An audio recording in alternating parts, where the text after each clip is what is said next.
Hey, it's Jordan. We're in downtown Detroit, a couple weeks before the election, and I am right in front of, I guess, Brother Cunningham. Brother Cunningham, and this is the bus stop. And Brother Cunningham has really made it a personal life mission, the issue of transportation here, which is all connected to the gentrification issue, if you ask me. Your personal story is really, you're born and raised on the north side? Northeast side of Detroit, between Highland Park and Hamtramck. Zip code 48212, same as Hamtramck, Michigan, which used to be a Polish area. Now it is, as everyone knows, a Bangladesh, Yemen, Muslim area. And in fact, the mayor there in Hamtramck just announced that he's voting for Trump. Right. And you found yourself for a couple of years homeless, right? Not just a couple, maybe 9 years plus. Wow. And part of that time was literally on the streets. And then I started driving cab for New Metropolitan Cab, which was a blessing. And I ended up sleeping and living in the taxi. Wow. Which is cheaper than a motel. Wow. And I do outreach out of that vehicle, giving out bus tickets, giving out hand warmers, giving out gloves that are donated. I pay it forward. And tell me about that situation. How did you get out of that situation? Because that's almost a decade. It's not a good testimony, but I'm gonna tell you, I stopped going to church, and I stay away from church people, and life got better. Interesting. And how'd you get involved in the transportation issue? Because Detroit, from what you tell me, has one of the worst on-time rates in America. So they're only on time right now, 65, 66%, which is like a D. And for somebody who's trying to climb the corporate ladder and just trying to make ends meet, the supervisor, the manager don't want to hear it, they don't care. And it's kind of hard to rise up if the bus system, your only means of transportation, is not adequate. And it's taken so long, and it's such a hard fight. It makes me feel, over a decade of advocacy, that it's gentrification on steroids. Again, it makes me feel like it's gentrification on steroids. It's a recipe. And it's a big part of the recipe to keep public transportation inadequate, to make people feel uncomfortable, or to make people feel like they're better off going to the suburbs or better off going to another state where there is better low-cost transportation. Intentionally, the powers that be keep DDOT, the Detroit Department of Transportation, lackluster on purpose to make it uncomfortable so folks will get the heck out of here, and then you buy the land up cheap. You know, we're like right down the block from some beautiful blocks, restaurants, bars, all the investment's been put in downtown, i.e. gentrification. You would think the city would have the resources to run the buses on time. That's a major issue because so many people don't have transportation, or, you know, it's easier for them to take the bus. What is the city's excuse for a D, basically, rating? They're not fighting hard enough. And again, it's gentrification. So it's almost blatant, but them not being aggressive, creative, forceful, abrasive, because it's a huge problem.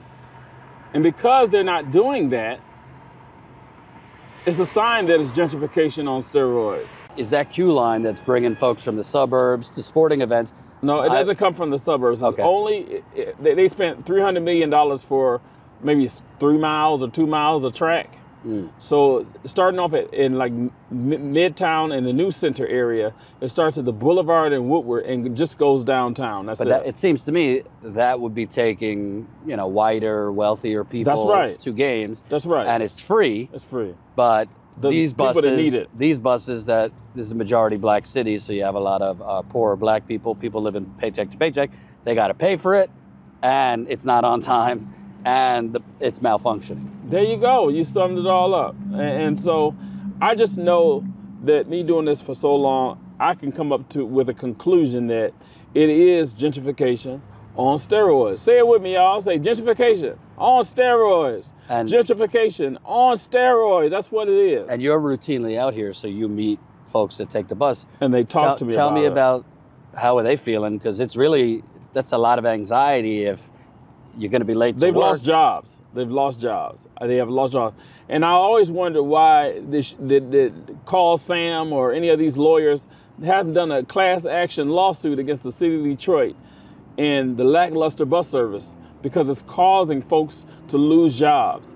If they sued and got everybody $100, at least it spanks the city and makes them think that the people that ride the buses deserve decent transportation. They need more abrasive action, more aggressive action. It's just not good right now. And the mayor, he's a Democrat. He's rumored to be running for governor. Yeah. What's he say about any of this? He's the one. They were creative. They were aggressive, and they still are getting drivers. Now it's the malfunctioning equipment and the maintenance of this equipment. They don't have enough mechanics, parts. So we'll see if they're abrasive about this and aggressive about getting the buses on the road. Well, he seems to have plenty of money to give the developers down here tax breaks. Absolutely. But they don't have enough money to fix the buses. Let me say this. Smart Bus, which is suburban something, S-M-A-R-T, SMART. That's the abbreviation. They just raised their minimum wage to $26 an hour. And their top wage is at $31, I believe, right now. And in January, it goes higher than that. So if they can do it, DDOT could do it. But the problem is, it's under the city government.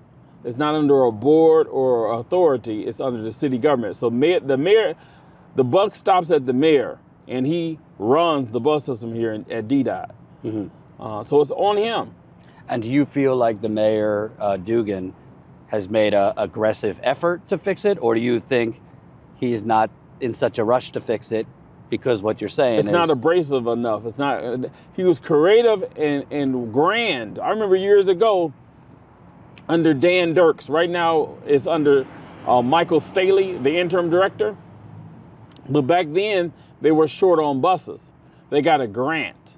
And then what they would do is, since it takes so long to get a bus, they would contact other cities getting buses and say, add these buses on your order, and we'll give you the money for it. And so they were able to get the buses quicker that way. I can't say Dugan hasn't been aggressive. That was creative and aggressive. Dan Dirks and Dugan, because Dugan used to run the SMART. Run SMART bus services. But now they got to get these buses repaired. Well, what are they going to do creative this time? Would you say the percentage in terms of who takes these buses? Black people. Black people. Mm-hmm. And it seems like other cultures, when they come in this country, they help each other and they go right to driver's training and they get them a car. Right. They know that the system is bad. And it just seems like my people are out on these horrible cultures. You know, one fact, they always say that black folks don't stick together. Sometimes that's true, sometimes it's not. Mm-hmm. But this is a major issue. And those who don't even drive or ride the buses, those that don't ride the buses, need to be concerned and call 313-224-3400, the mayor's office, and tell him that we need to be more abrasive.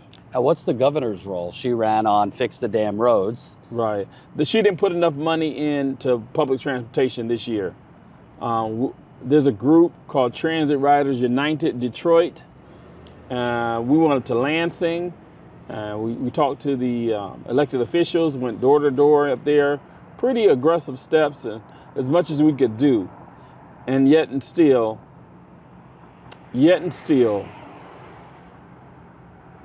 the budget that they sent down for public transportation was lackluster, to say the least. And can you kind of talk to me, set the scene a little bit, because you're on the bus stop almost every day, you're talking to folks. I mean, And how I'm on the bus stops is I give out bus tickets and hand warmers at the bus stops. And then they also hop in and get a cab ride. So I'm directly encountering folks that others may not encounter. And tell me about some of their stories. I know you've heard folks getting fired because they're late. What else? Fired, missing medical appointments, and having to reschedule, missing medical appointments and being let go from that clinic. Folks in the mornings have to get to where they need to go to. Some folks are even going to methadone clinics, and they're very strict about them being there and getting their stuff. And there's folks with cancer treatment, and there's folks just going to class or dropping their kids off. It's what they have. Right. They say, you can look this up at home, Google, the children poverty rate, the poverty rate for children in the city of Detroit. It'll shock you. What's the poverty rate? I think it's 40-something percent. And what's incredible, they're paying, it's not like they're getting refunded for the buses being late. Or, usually if you get bad service, you could get a refund or a credit. It should be free until they get it up to 80 or 90%. Right. And most other cities in your analysis, similar cities of the size of Detroit, the on time is significantly better? Better, yeah. Even in Atlanta is like 10 percentage points better than here. Wow.